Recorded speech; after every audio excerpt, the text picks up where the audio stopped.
मुगाच्या डाळीची खिचडी करण्यासाठी मी 1 वाटी भरून तांदूळ घेतलाय, पाव वाटी मुगाची डाळ, तूप, तेल, हिंग, अद्रक लसूण ह्याला मी खलबत्त्यामध्ये कुटून घेतलंय, मीठ आणि मसाला। सर्वात पहिले मी तांदूळ आणि मुगाची डाळ ह्यांना 3 पाण्याने धुवून घेते। आता सर्वात पहिले मी तेल गरम करत ठेवलेलं, आता ह्यात मी राई घालून घेते, जिरं घालून घेते, आपण अद्रक लसूणचं जे खलबत्त्यामध्ये कुटलं होतं ते घालून घेते,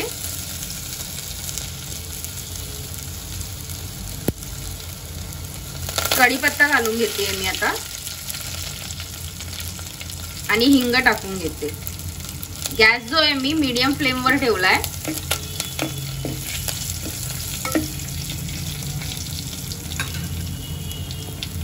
आपण जे तांदूळ आणि डाळ जे धुवून घेतलेली ती घालून घेते।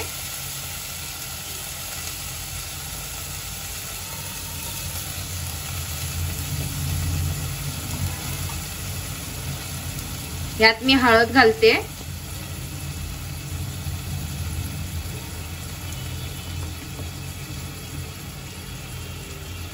आणि चवीनुसार मीठ घालतीये। या सर्वांना मी तेलामध्ये थोडंसं परतून घेतेय।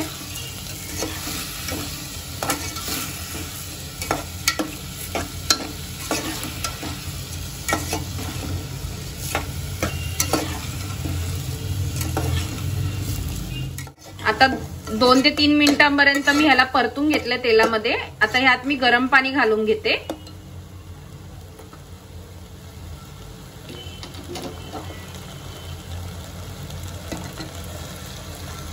मी गरम पाणी 1.5 तांब्यावर घातलाय।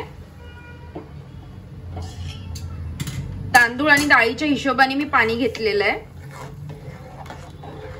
माझा तांदूळ 1 वाटीभर होता आणि पाव वाटीभर डाळ होती, त्या हिशोबाने मी 1.5 तांब्यावर पाणी घेतलंय।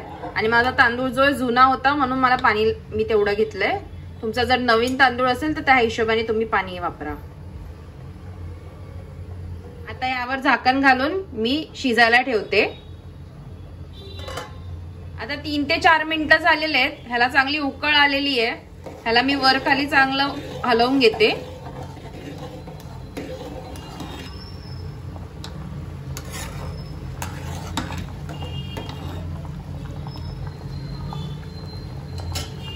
आता पुन्हा याला 10 ते 15 मिनिटापर्यंत झाकण मारून मी शिजवून घेते।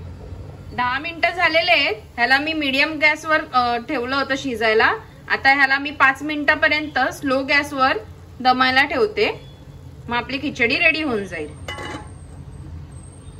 आता आपली खिचडी दमून झाली आहे। आता ह्यात मी वरून थोडंसं तूप घालून घेते।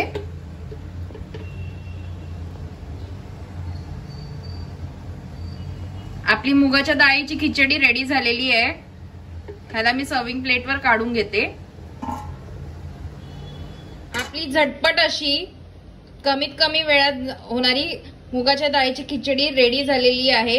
ही तुम्ही लोणच्या बरोबर पण खाऊ शकतात, शेंगदाण्याच्या चटणी बरोबर पण खाऊ शकतात, साध्या भाजी बरोबर पण खाऊ शकता किंवा असंही खाऊ शकतात।